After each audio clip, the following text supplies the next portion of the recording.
Dans le cadre d'une expérience, un groupe de petites puces fut placé dans un bocal avec un couvercle bien fermé.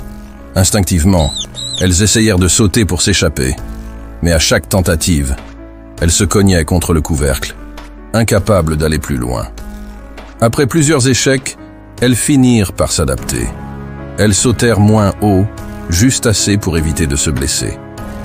Peu à peu, elles comprirent que continuer à sauter n'apportait rien d'autre que de la douleur.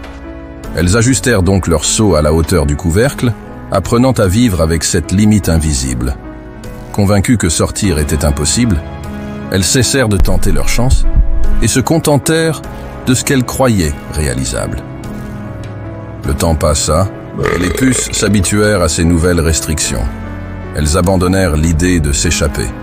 Puis, un jour, quelqu'un souleva le couvercle, laissant le bocal ouvert. Pourtant, malgré cette opportunité, les puces continuèrent de sauter à la même hauteur qu'auparavant, sans jamais chercher à aller plus loin. Pour elles, le plafond qu'elles avaient connu n'était plus un couvercle, mais une frontière mentale qu'elles avaient intégrée dans leur tête.